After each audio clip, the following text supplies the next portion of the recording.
ఉన్న బంగారాన్ని విడిపించి ఆ రోజు ఆన్లైన్ రేటుకే మేము కొంటాం. Sharma gold company. నమస్కారం అండి, వెల్కమ్ టు సుమన్ టీవీ. నేను గీతాంజలి. ముందుగా అందరికీ దేవీ శరన్నవరాత్రుల శుభాకాంక్షలు. అసలు దేవీ శరన్నవరాత్రులు మనం ఎందుకు జరుపుకుంటాం? ఈ నవరాత్రుల విశిష్టత ఏమిటి? ప్రత్యేకించి దుర్గా అమ్మవారు ఎలా ఆవిర్భవించారు? ఈ వివరాలు తెలుసుకుందాం. అలాగే నవరాత్రులు ఏ విధంగా మనం జరుపుకోవాలి? అఖండ దీపం వెలిగించాలా, కలశం పెట్టాలా, ఏ రోజున కదపాలి, అసలు ఈ 9 రోజుల పాటు ఎలాంటి నియమాలు పాటించాలి, వీటి గురించి వివరించేందుకు ప్రస్తుతం మనతో పాటు ఉన్నారు శ్రీ విద్యా ఉపాసకురాలు, లలిత పరివార్ ఫౌండర్, అలాగే ఎంతో మందికి లలిత ఎలా చదవాలి అనేది నేర్పిస్తున్నారు ఆన్లైన్ కోర్సుల ద్వారా. వారు ఉండడం రాయ్పూర్లో ఉన్నప్పటికీ భారతదేశంలో ఉన్న చాలా మందికి, ఇతర దేశాల్లో ఉన్న వాళ్ళకి కూడా ఆన్లైన్ ద్వారా నేర్పిస్తున్నారు. వారే అరుణా పేరి అమ్మగారు. వారితో మాట్లాడదాం, మరిన్ని వివరాలు తెలుసుకుందాం. అమ్మ నమస్కారం. శ్రీమాత్రే నమః. శ్రీమాత్రే నమః. ఎలా ఉన్నారమ్మా? బాగున్నానమ్మా. ముందుగా దేవీ శరన్నవరాత్రుల శుభాకాంక్షలు. మీకు కూడా నమ్మ శుభాకాంక్షలు. ధన్యవాదాలు చెబుతూ, మొదటి రోజున అమ్మవారు, ఈ నవరాత్రుల్లో మొదటి రోజు అమ్మవారు ఏ రూపంలో మనకి దర్శనమిస్తారు? అందరికంటే ముందు మనం అమ్మవారి దర్శనము, నవరాత్రులు తొలి రూపం తలుచుకునే ముందు అసలు నవరాత్రులు అంటే ఏమిటి, రాత్రిని ఎందుకన్నారు అది తెలుసుకోవాలి ముందు. రాత్రి అంటే దేనికి సంకేతము? అంధకారము, చీకటి. చీకటి అంటే మనలో ఉన్న అజ్ఞానం. తో ఈ 9 రోజుల్లోనూ అమ్మవారు ఈ నవరాత్రులు 9 రూపాల్లో వచ్చి మనలో ఉన్న ఆ అజ్ఞానాన్ని అమ్మవారు తీసేస్తుంది. అందుకే దానిని నవరాత్రులు అని చక్కగా సంబోధించారనమాట. 9 రూపాల్లో అమ్మవారిని మనం పూజిస్తాము, కొలుచుకుంటాం, పూజిస్తాము. అందరికంటే ముందు యా దేవీం సర్వభూతేషు శక్తి రూపేణ సంస్థిత నమస్తస్యై నమస్తస్యై నమస్తస్యై నమో నమః. అమ్మవారు శక్తి స్వరూపిణి. ఈ 9 రోజుల్లోనూ అమ్మవారిని మనము వివిధ రూపాల్లో కొలుచుకుంటాము. దీనిని దుర్గా నవరాత్రులు అంటాము. వేరు వేరు పద్ధతులను బట్టి, వేరు వేరు మందిరముల్లోనూ వాళ్ళ పద్ధతులను బట్టి ఆ రూపాలని కొలుస్తారు. అమ్మవారి యొక్క రూపాలని, అలంకరణలు కూడా వేరువేరుగా ఉంటాయి. అందరికంటే ముందు ఇది దుర్గా నవరాత్రులు అని, దుర్గమ్మ వారు అని ఎందుకు మనం ఆ దుర్గా నవరాత్రులు అంటున్నాము? దాని వెనకాల ఒక చిన్న తెలుసుకునే కథ ఉంది. చెప్పండి. ఈ దుర్గా అమ్మవారు ఎలా ఆవిర్భవించారు అది మనకు తెలుసుకోవాలి కదా. ఈ దుర్గా అమ్మవారు మనకి ఆవిర్భవించడానికి వెనకాల ఉన్న కథ ఏంటంటే, 2 రాక్షసులు ఉండేవారు. రంభుడు, కరంభుడు అనే 2 రాక్షసులు ఉండేవారు. వారు పుత్ర సంతానం గురించి చాలా తపస్సు చేస్తారు. రంభుడేమో అగ్నిదేవుని తపస్సు చేస్తాడు, కరంబుడేమో నీళ్లలో నుంచి తపస్సు చేస్తాడు. ఆ కరంబుడిని మొసలి పట్టుకుని సంహరిస్తుంది. ఆ బాధ భరించలేక రంభుడు అనుకుంటాడు, ఇంకా నేను ఎందుకు జీవించాలని తను తపస్సు చేస్తూనే తనని తను మరణిద్దామని ప్రయత్నం చేస్తాడు. ఈ లోపల అగ్నిదేవుడు ప్రసన్నం అవుతాడు. నాయన ఏం కావాలి కోరుకో అంటాడు. ఈ రాక్షసుల యొక్క కోరికలమ్మ చాలా విచిత్రంగా ఉంటాయి. అంటే వాళ్ళ కోరికలు, వాళ్ళ పనులు అన్ని విచిత్రంగానే ఉంటాయి. ఈ రంభుడు అంటాడు, నాకు పుత్ర సంతానం కావాలి, అజేయుడు అవ్వాలి, మహా పరాక్రమశాలి, బలవంతుడై ఉండాలి, అలాంటి పుత్రుడు కావాలి అని కోరుకుంటాడు. అగ్నిదేవుడు తథాస్తు అంటాడు. ఈ రంభుడు అక్కడి నుంచి బయలుదేరేస్తాడు. అగ్నిదేవుడు ఇంకొకటి చెప్తాడు, ఎవరి మీదైతే నీ తొలి కామదృష్టి దేని మీద పడుతుందో దాని ద్వారా నీకు పుత్ర సంతానం కలుగుతుంది. కామదృష్టి ఎవరి మీద పడుతుందో దాని ద్వారా నీకు పుత్ర సంతానం కలుగుతుంది అని. రంభుడు అక్కడి నుంచి బయలుదేరి వస్తూ ఉండగా ఆ రంభుడి యొక్క కామదృష్టి ఒక మహిష మీద పడుతుంది. మహిష అంటే గేదె. మహిష మీద పడుతుంది. ఎప్పుడైతే ఆ కామదృష్టి పడిందో అది గర్భవతి అవుతుంది. ఆ మహిష నుంచి పుట్టిన ఒక రాక్షసుడి పేరు మహిషాసురుడు. మహిషాసురుడు తో ఆ మహిషాసురుడు కూడా చాలా, ఎందుకంటే వరం పొందాడు కదా, అజేయుడై ఉండాలి, చాలా పరాక్రమశాలి, బలవంతుడు. తో అతను కూడా తపస్సు చేస్తాడు బ్రహ్మగారిని. బ్రహ్మగారి గురించి గొప్ప కఠోరమైన తపస్సు చేస్తాడు.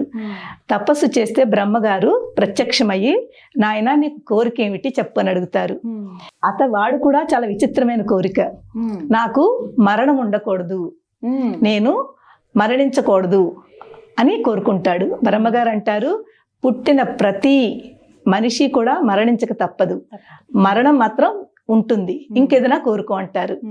అప్పుడు వాడు ఆలోచించి, ఏ పురుషుడు చేతిలోనూ నేను మరణించకూడదు. ఎందుకలా అన్నాడు? మహిషాసురుడి దృష్టిలో స్త్రీ అంటే అబల. స్త్రీ ఏమిటి చంపుతుంది? స్త్రీలో శక్తులు ఏముంటాయి? చేయలేదు కదా. స్త్రీ అబల కాబట్టి దానిలో ఏ శక్తి ఉండదు. అందు గురించి స్త్రీని వదిలేశాడు. స్త్రీ మాట ఎత్తకుండా ఏ పురుషుడి చేతిలోనూ నేను మరణించకూడదు అని కోరుకుంటాడు. బ్రహ్మగారు వరం ఇస్తారు.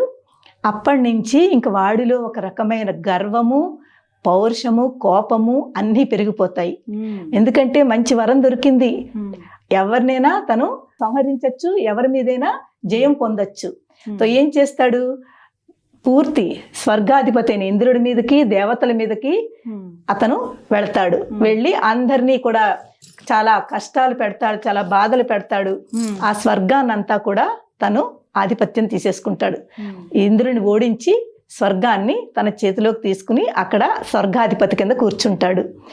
పాపం ఈ దేవతలందరూ కూడా చాలా బాధపడుతూ, ఎందుకంటే వాళ్ళ దగ్గర ఏ పోస్టు లేదు, ఏ పొజిషను లేదు. అందరూ కూడా ఏమీ లేకుండా ఈ బ్రహ్మగారి దగ్గరికి, విష్ణువు దగ్గరికి, శివుడి దగ్గరికి వస్తారు.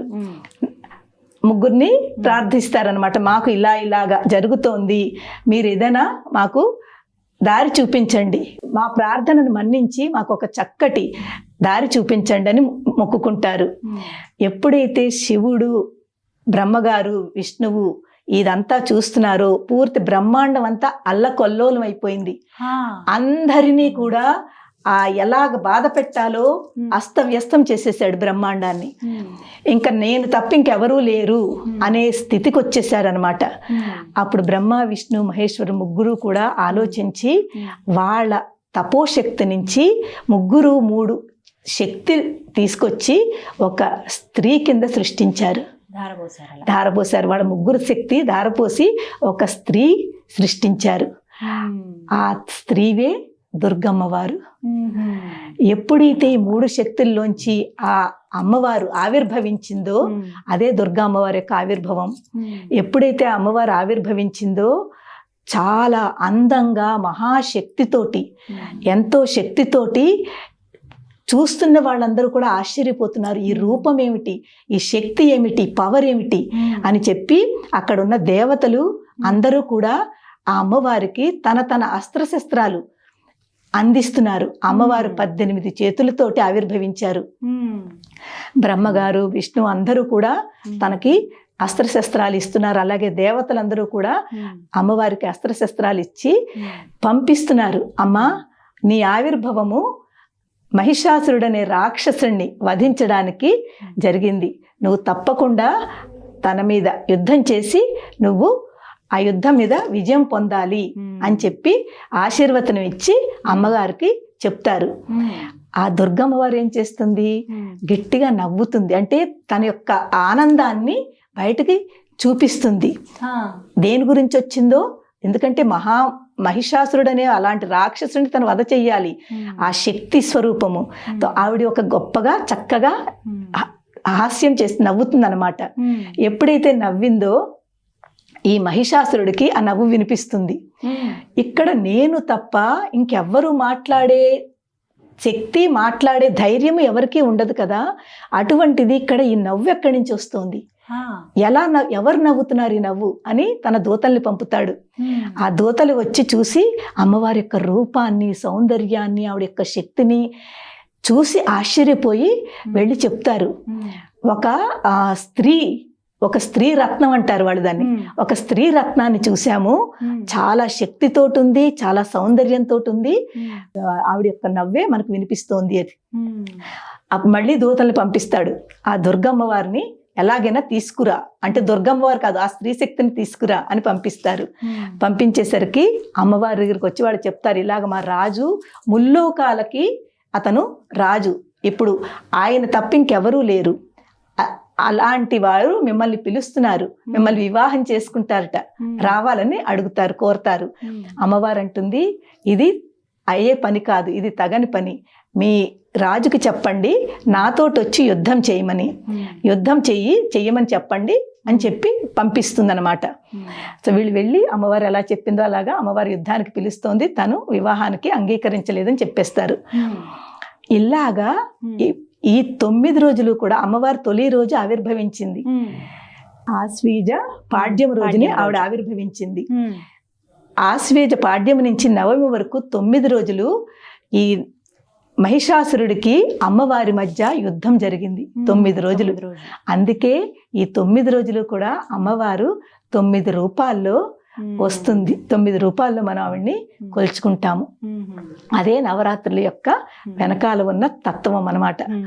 ఇప్పుడు మనము ఈ దుర్గమ్మ వారి యుద్ధం చేస్తుంది, అది ఎలాగా సంహరిస్తుందో అన్నది మనకు మధ్యలో ఒక ఘట్టం ఉంది, అక్కడ కనిపిస్తుంది. ఈ 9 రోజులు అమ్మవారు ఏ ఏ రూపాల్లో వచ్చింది, ఎలాగా మనకి అమ్మవారు. ఇక్కడ ఇంకొకటి విషయం అర్థం చేసుకోవాలి, అమ్మవారు భగవత్ తత్వం పరంగా ఆధ్యాత్మిక పరంగా ఏది జరిగిందో ఆవిడంతా మనం తెలుసుకుంటాము. కానీ మన వైపు కూడా ఆలోచించుకోవాలి, అమ్మవారు మనకి ఏం చెప్తోందా, ఏ మెసేజ్ ఇస్తోందా, మనలో మనం ఏం చెయ్యాలి. అమ్మవారు చేస్తున్న 2 కోణాలు, ఒక కోణం అమ్మవారి తరఫు నుంచి అయితే, రెండో కోణం మన తరఫు నుంచి ఆలోచించుకోవాలి. అప్పుడే దాని యొక్క ఆ భావన, మనం చేస్తున్న పూజకి అర్థము. అంతేకాని దుర్గా నవరాత్రుల్లో ఒక పుష్పం పెట్టేశాము, ఒక అక్షంతలు వేసేసాము, ఇది కాదు. అర్థం చేసుకోవడము, ఆ తత్వం వెనకాల మనకి ఏమిటి మెసేజ్ దొరుకుతోంది, దానిని మనం ఎలా పాటిస్తున్నాము, ఈ 9 రోజులు ఎలా మనం పాటిస్తున్నాము. ఎప్పుడైతే ఇది తెలుసుకుని, ఈ అర్థం తెలుసుకుని పూజ చేస్తామో తప్పకుండా పూజ ఫలిస్తుంది. ఈ విధంగా 9 రోజుల పాటు అమ్మవారిని మనం పూజించుకోవచ్చు కదమ్మా. అవునమ్మా. అయితే ఇక్కడ సందేహం ఏంటంటే, పీఠం పెట్టుకోవాలా, కలశం ఖచ్చితంగా పెట్టాలా, అఖండ దీపం ఖచ్చితంగా పెట్టాలా అని కొంతమంది అడుగుతూ ఉంటారు. అసలు వాటికి ఏమైనా నియమాలు ఉన్నాయా, నవరాత్రులు ఎలా జరుపుకోవాలి, ఎలా పూజించాలి అమ్మవారిని అని అంటే ఏం చెప్తారు? చూడండి అమ్మ, చాలా మంచి ప్రశ్న వేశారు. ఇది మనం అనుకునే ఒక సంకల్పాన్ని బట్టి ఉంటుంది. ఇలాగే చెయ్యాలని ఏమీ లేదమ్మా, ఓన్లీ కలశమే పెట్టి చెయ్యాలి తప్పదా, అలాగేం కాదు. పీఠం పెట్టాలా, అది కూడా కంపల్సరీ కాదు. కానీ దేవి ఉపాసకులని వాళ్ళు ఉంటారు, వాళ్ళకి ఆల్రెడీ వాళ్ళ పూజా విధానం ఉంటుంది. దాన్ని బట్టి నవరాత్రుల్లో వాళ్ళు ఈ 9 రోజులు నేను ఉపవాసం ఉంటాను, నేను ఇలా చేస్తాను అని వాళ్ళు సంకల్పించుకుంటారు పూజ ముందు. అలా చేస్తారు వాళ్ళు. కానీ అందరూ ఇలా చేయలేరు కదమ్మా, అందరూ అలాగే చెయ్యాలని ఏమీ అక్కడ మనకి రూల్ లేదు. అలా అవన్నీ పెట్టుకోకుండా కూడా నార్మల్గా చాలా సింపుల్ వేతో అమ్మవారికి పంచోపచారము, షోడశోపచారము. పంచోపచారం అంటే గంధం, పుష్పం, ధూపం, దీపం, నైవేద్యం, ఓన్లీ 5 అంతే. ఈ 5 అమ్మవారి అంటే మనం ఏ అమ్మవారైనా కూడా అమ్మ గంధం సమర్పయామి, మంత్రాలు కూడా అక్కర్లేదమ్మా.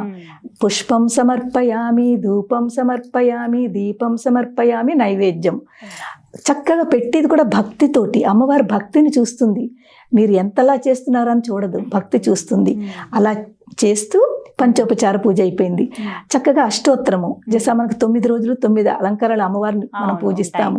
తొలి రోజు బాలా త్రిపుర సుందరి, అలాగే రెండో రోజు మనకి దుర్గమ్మవారి, అలా పూజిస్తాం కదా. అష్టోత్తరాలు ఉన్నాయి, అన్నింటికి ఉన్నాయి. బాలా త్రిపుర సుందరి అష్టోత్తరము, వీలుంటే అష్టోత్తరం చదువుకోండి. అది కూడా లేదనుకోండి, చాలా చిన్నది. ప్రథమం శైలపుత్రీ చ, ప్రథమం శైలపుత్రీ చ, ద్వితీయం బ్రహ్మచారిణి, ద్వితీయం బ్రహ్మచారిణి, తృతీయం చంద్రఘంటేతి, తృతీయం చంద్రఘంటేతి, కూష్మాండేతి చతుర్థకం, కూష్మాండేతి చతుర్థకం, పంచమం స్కందమాతేతి, పంచమం స్కందమాతేతి, షష్టం కాత్యాయనీతి చ, షష్టం కాత్యాయనీతి చ, సప్తమం కాళరాత్రీతి, సప్తమం కాళరాత్రీతి, మహాగౌరీ చమష్టమం, మహాగౌరీ చమష్టమం, నవమం సిద్ధదాత్రీ చ, నవమం సిద్ధదాత్రీ చ, నవదుర్గాం ప్రకీర్తితాః. నవదుర్గాం ప్రకీర్తితాః. ఈ శ్లోకం అమ్మ అంటే ఈ 9 రోజుల్లోనూ 9 రూపాల్లో అమ్మవారు వస్తుంది. ఇలా ఈ శ్లోకం చదువుకుంటే చెప్పలేని ఎనర్జీ, ఆ పవర్ అంతా మనలో వస్తుంది. చదువుకుంటేనే ఎనర్జీ వచ్చేస్తుంది. అంటే 9 రోజులు ఈ ఒక్క శ్లోకం చదువుకున్నా చాలమ్మా. మీకు ఇంకెక్కువ పూజలు దీని గురించి కాకుండా చాలా మందికి భక్తితో మంత్రాలు రావు కదా. సో ఇవన్నీ కూడా కుదరదు. పాపం సిక్ పీపుల్ ఉంటారు, అవును. వాళ్ళు ఇవి కూడా చేయలేరు. వాళ్ళకు ఒక చిన్న ఒక్క నామము, ఒక మంత్రము, ఓం దేవి. మనకి తొలి రోజు ఏమిటి, బాలా త్రిపుర సుందరి కదా. ఓం దేవి బాలా త్రిపుర సుందరి అయి నమః. అంతే. ఏ రోజు దారు ఓం దేవి బాలా త్రిపుర సుందరి అయి నమః. అలాగా అనుకుంటే చాలు ఏమ్మా. ఇంత సింపుల్ గా మనం చేసుకుని మనం అనుకునే దాన్ని బట్టి ఉంటుంది. మన ఆరోగ్య అంటే మన శరీరం ఎంత సహకరిస్తుందో అంతే చెయ్యాలమ్మా. కుదిరితే చక్కగా కలశం పెట్టుకుంటారమ్మా. 9 రోజులు కలశం పెట్టుకునే ఆనమైతుంది. అఖండ జ్యోతి అంటే 9 రోజులు కూడా అది పూర్తిగా చక్కగా జాగ్రత్తగా వెలుగుతూ ఉండేలాగా 24 గంటలు రాత్రి కూడా వెలుగుతూ ఉండేలాగా అఖండ జ్యోతి పెట్టుకుంటారు. అలాగే అమ్మవారిని ఇలాగా 9 రోజులు కూడా అలంకరిస్తారు. ఒక్కొక్క రోజును ఒక్కొక్క అలంకరణతో అలంకరిస్తారు. అలంకరించి చక్కగా నైవేద్యం అది పెడతారు. అది పద్ధతుల్ని పెట్టి, కానీ అలాగే చెయ్యాలని మాత్రం లేదు తల్లి. నేను చెప్తున్నాను కదా, భక్తితోటి ఒక పుష్పం పెట్టి ఒక నామం చదవండి. ఏమీ రాకపోతేనమ్మా అందరూ అమ్మవారే కదా. శ్రీమాత్రే నమః, శ్రీమాత్రే నమః, శ్రీమాత్రే నమః. అంతేనమ్మా. నిజం చెప్తున్నాను. నేను చాలా మందికి మా క్లాసెస్లో ఇదే చెప్తాను. అమ్మ మీరు ఏమీ రాదని బాధపడద్దు. ఇలాగే శ్రీమాత్రే నమః అదొక్కటి వచ్చుకోండి చాలు, ఇంకేం అక్కర్లేదు. అంతకంటానమ్మా, అంతా ఆవిడే కదా. ఈ 9 రోజులు కూడానమ్మా అమ్మవారు ఆవిర్భవించిన రోజు నుంచి ప్రకృతిలో దివ్యమైన శక్తులు ఉంటాయి. ఎంత చక్కటి ఆ శక్తులు ఉంటాయంటే, ఎందుకంటే ప్రకృతి అంటేనే అమ్మవారు. 9 రోజులు కూడా ఆ శక్తులు ఎంత ఎక్కువ యాక్టివ్గా ఉంటాయి, చాలా యాక్టివ్గా ఉంటాయి.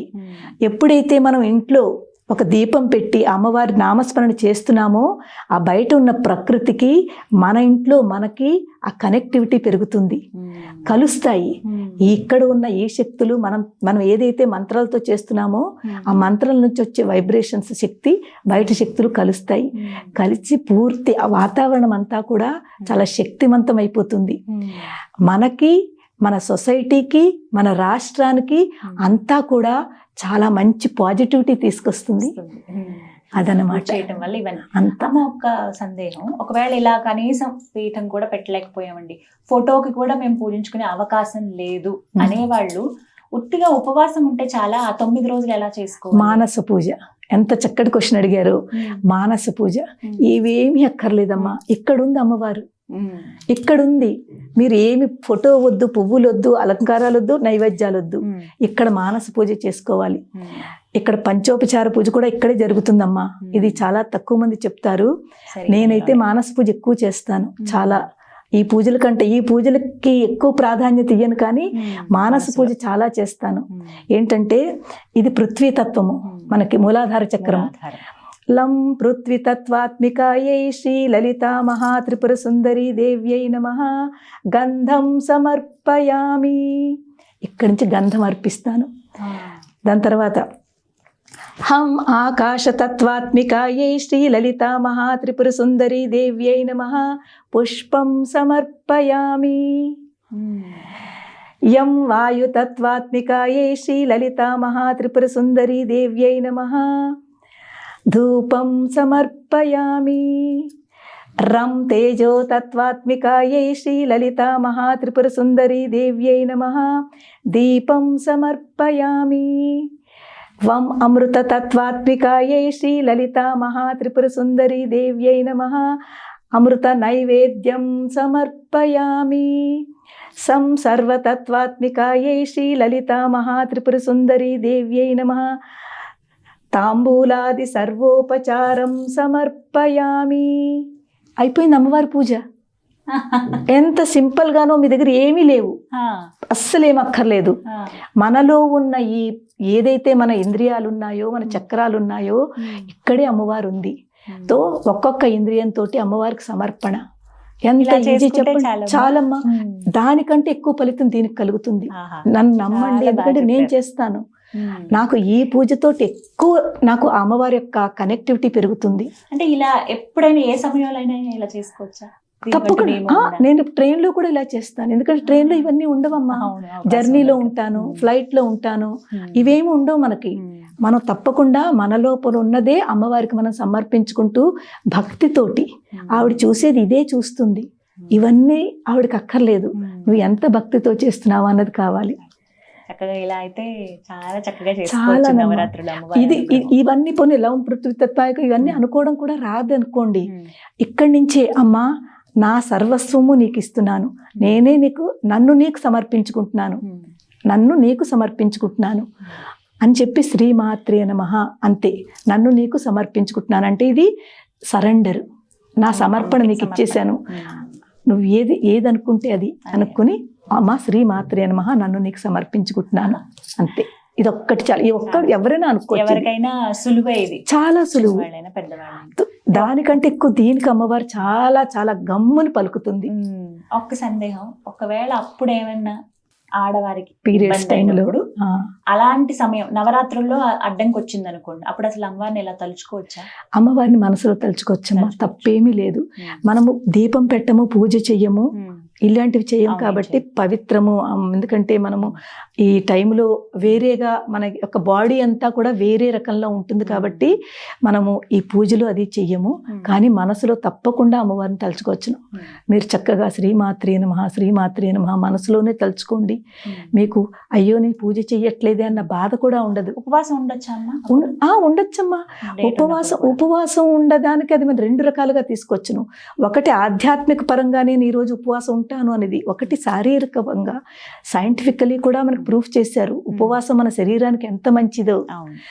ఆ ఉపవాసం చేస్తే కూడా అమ్మవారు మీద తప్పకుండా వింటుంది, తప్పకుండా చేయొచ్చు. ఒకవేళ కుదరదు, ఇప్పుడు 5 రోజులు కదమ్మా, 5 రోజుల తర్వాత మళ్ళీ పూజ 4 days ఏనమ్మా, 5th day చేసుకోవచ్చు. 5వ రోజు చేసుకోవచ్చు, 4 రోజులే. ఇప్పుడు ఆఖరి 3 రోజులు అలా చేసుకోవచ్చా? తప్పకుండా మధ్యలో వస్తాయమ్మా మన ఆడవాళ్ళకి. ఎందుకంటే ఇది కూడా అమ్మవారే, ఆవిడ అన్ని చూస్తోంది, ఆవిడ అన్ని వింటుంది. కొంతమంది అయితే అంటారు అసలు మీరు ఎందుకు ఇవన్నీ పాటిస్తున్నారు, అమ్మవారే కదా ఆవిడే చూసుకుంటుంది అని కొంతమంది చేస్తారు. అది అలా చేసేవాడు కూడా ఉన్నారు. కానీ ఓన్లీ 4 days మీరు ఆపి 5th day నుంచి, అంటే ఫస్ట్ 1-2 రోజులు చేసిన తర్వాత అడ్డంకి వచ్చింది అనుకోండి, ఆ 4 రోజులు ఆగి 5వ రోజు నుంచి యాజ్ యూజువల్ గా ఎలా ఉందో అలా చక్కగా చేసుకోండి. ఆఖరి 3 రోజులు కూడా చేసుకోవచ్చు. తప్పకుండానమ్మా. మీకు ఈ 9 రోజులు కూడా ఫలితం దక్కుతుంది. ఎందుకంటే అడ్డంకు మనం కావాలని అనుకుంది కాదు, అది బై నేచురల్ గా వచ్చింది, అమ్మ ఇచ్చింది. ఆఖరి రోజు నీ కదపడం అవన్నీ ఎలా అమ్మ మరి? ఇది అదే చెప్తున్నాను కదమ్మా. యాక్చువల్లీ ఈ అమ్మవారిది మనం కలశం దీన్ని ఏదైతే ఎంత భక్తితో మనం అన్ని పెట్టామో అందులో కూడా భక్తి ఉండాలి. కలశం ఎందుకు పెడుతున్నాము, దాని వెనకాల కూడా చాలా పెద్ద ఇది ఉంది. ఆ పెట్టిందంతా కూడా చక్కగా నెమ్మదిగా 10వ రోజుని, విజయదశమి రోజుని 9 రోజులు అయ్యాక మెల్లిగా అమ్మవారికి పూజ చేసేసుకున్నాక ఒక్కొక్కటే నెమ్మదిగానమాట తీసేసి నీళ్ళల్లో కానీ ఎక్కడైనా, లేకపోతే చెట్టు కింద వేసేయండి. నేనైతే ప్రిఫర్ చేయట్లేదమ్మా నీళ్ళల్లో. నీళ్లు పాపం గంగని నీళ్ళని మనం చెత్త చేసేస్తున్నాము, కల్మిషం చేసేస్తున్నాము. ఆ కల్మిషం అవ్వకూడదని చెప్పి నేను ఏం చేస్తానంటే చెట్లకి అది ఎండిపోయిన తర్వాత అది మనకి చెట్లకి చాలా ఉపయోగము. అలా కొన్నాళ్ళు అలా ఉంచేసి చెట్లు వేసేయండి. తప్పకుండా ఆ కలశం నీళ్లు అన్నీ కూడా చెట్టులో పోసేయండి. ఆ కలశం నీళ్ళు ఇల్లంతా చల్లండి, చాలా మంచిది. తర్వాత మీరు తీర్థం కింద తీసుకోండి, మనకి మంచిది. అలాగే పువ్వులు అవన్నీ కూడా చెట్టులో వేసేయండి, ఎంతో మంచిదమ్మా. మనం నీటిని దూషితం చేసే కంట మనం మొక్కల్లో వేసుకుంటే చాలా మంచిది. ఈ విధంగా 9 రోజులు చేయాలమ్మా. ఖచ్చితంగా అమ్మవారి అనుగ్రహం ఉంటుంది, తప్పకుండా ఉంటుంది. మళ్ళీ 7 వరకు ఆవిడ క్షేమంగా చూసుకుంటుంది, మళ్ళీ ఆవిడ పూజ చేయించుకుంటుంది. తప్పకుండానమ్మా. ఇది సృష్టి స్థితి లయానమ్మా. మనకు అమ్మవారు ఆవిర్భవిస్తోంది అంటే ఏమిటి మనకు చెప్పుకుంటాం. ఇప్పుడు తర్వాత వస్తుంది మనకి ఆ అమ్మవారి యొక్క రూపం వచ్చినప్పుడు అప్పుడు చెప్పుకుందాము. సృష్టి స్థితి లయ ఈ 3 అయిన తర్వాత మళ్ళీ సృష్టి ఆవిడే రచిస్తుంది. అదనమాట. చాలా చక్కగా వివరించారమ్మా. ఎంతో అసలు భలే అనిపిస్తుంది మీరు చెప్తూ ఉంటే. నిజంగా అమ్మవారే కూర్చుని మాకు అన్ని నేర్పిస్తున్నారా అని ఉంది. నాకు కూడా చాలా సందేహాలు ఉన్నాయి, మిమ్మల్ని అడిగినవి కూడా నాకున్నవే. అందరి ఆడవాళ్ళలాగే కాబట్టి చేసుకోగలమా లేదా నవరాత్రులు ఎలా అనుకున్నాను, కానీ మీరు చెప్పిన దాన్ని బట్టి నాకు అర్థమైంది. సంతోషం. నమస్కారం. నమస్కారం. శ్రీమాత్రే నమః. మాత్రే నమః.